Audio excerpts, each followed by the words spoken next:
Alright, so as you are working on your essays, obviously you have to cite your sources so that you avoid plagiarism.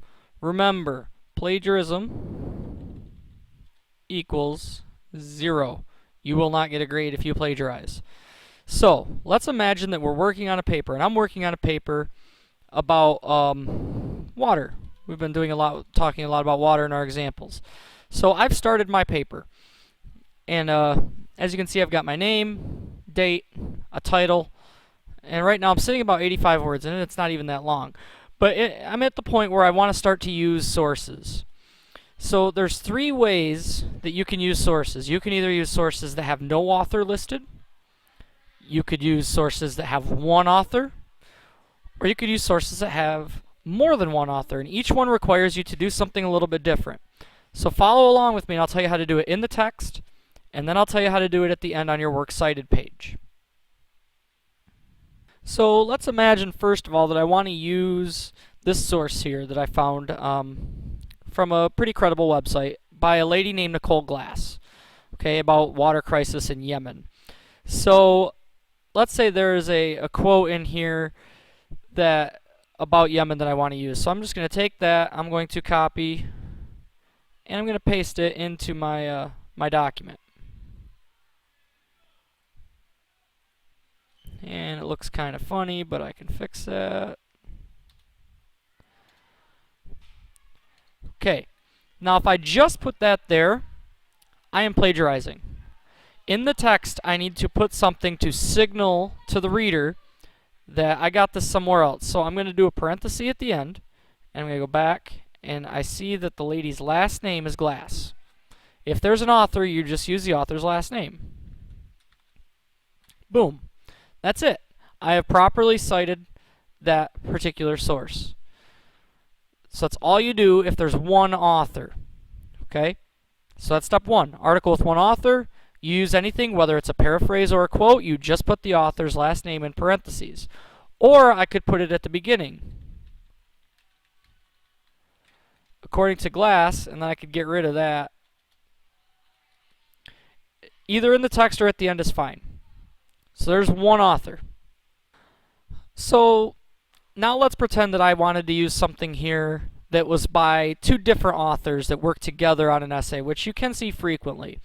So if I look here, I got these guys with these names that wrote this research, and through here it talks a lot about the water problem. It requires several steps to be taken to solve it. So that's basically the paraphrase here. So in my essay, I would put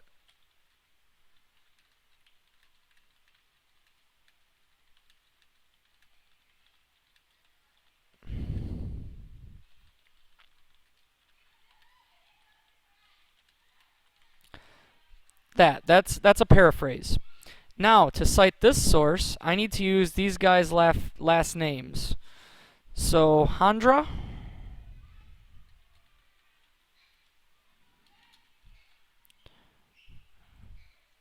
and Qureshi.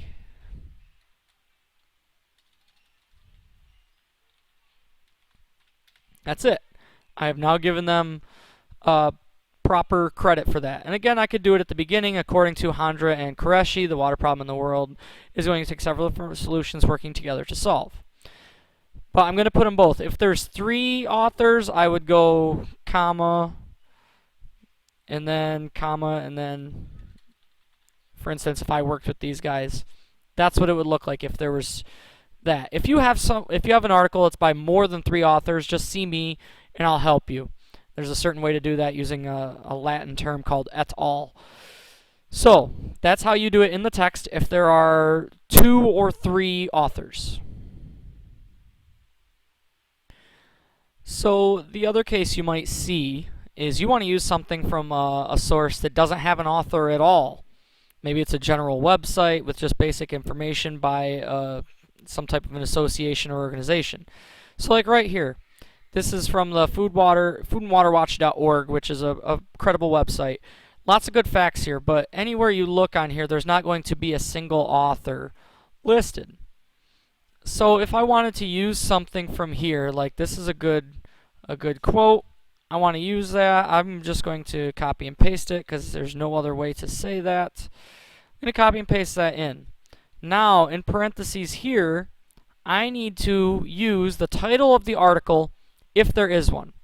Usually it's in bold toward the top of the page. So for this one, I'm simply going to put water facts in parentheses or in quotation marks because that's what you do with titles. That's it. Oops, sorry, wrong page there. If this wasn't here and there wasn't a title to this at all, I would just use the title of the website, foodandwaterwatch.org is what I would put in parentheses there. And again, same thing, I could say according to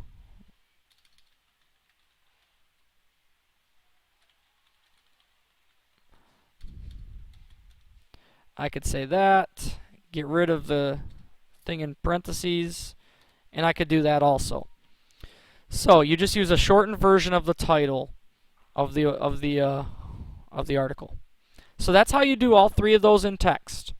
Very easy to do, but you are not done yet, because at the end of your page, at the end of your article, you have to have what's called a works cited page.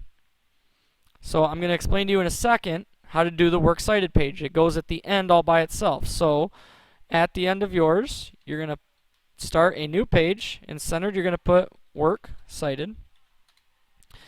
Now, for all those sources, and it's on your paper how to do this, you've got to put all the information. So this is where you're going to have to get the web address and all those good pieces of information. So I'm going to do these real quick for you. So I'm going to cite all of them again, the ones that we use. So the first one was by a lady named Glass. So it was Glass Nicole, last name, first name. The next thing I'm going to put is the title of the article, which is the water crisis in Yemen, causes, consequences, and solutions. So I'm just going to copy that and paste it, and it goes in parentheses, period, like that. It's a title, so it gets quotation marks around it. The next thing I'm going to do is put the title of the website, which is american.edu is the sponsoring website. I'm going to put that in italics. Just like that. The next thing I would put is version number, posting date. I don't see any of those. But the next thing after that, and I'm just following right off the handout I gave you, is the publisher information or the publishing date.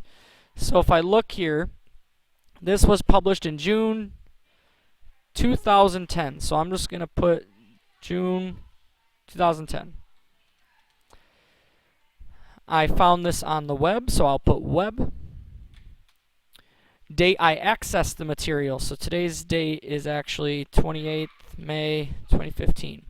Then the last thing I need is the URL. So I'm going to copy and paste that in.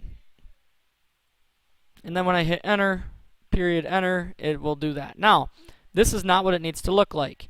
I need what's called a hanging indent. So I'm going to highlight everything here.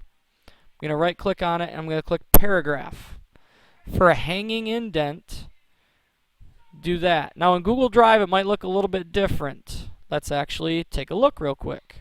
Alright, so I'm here in my Google Doc and I need to do the hanging indent like I just showed you in Microsoft Word. So what I'm going to do is I'm going to highlight everything, and the easiest way to do it here is with these right here. These are called the indents. So I'm going to move about half an inch over with the whole thing, and then I'm just going to click on the top part. I'll move that back to where I started. Boom, hanging indent. That's what it needs to look like. Now, if I'm doing one by two authors, like this one here by Handra and Qureshi, this is what it would look like. I'm actually going to pause it and then I'm going to put the whole thing in and show you each step. Alright, so back here on my Google Doc with our second source, it's the exact same format. Author, title, website, publishing date, web, date accessed, web address, except you just list both authors here. And those are how they were listed. So to do my hanging indent, I'll slide the top one back. Boom, I'm done. So now for our last source, which was the water facts, you just skip the author part and you put everything else that you have. So water facts. That's the title. So the next thing I need is the website, which is foodandwaterwatch.org.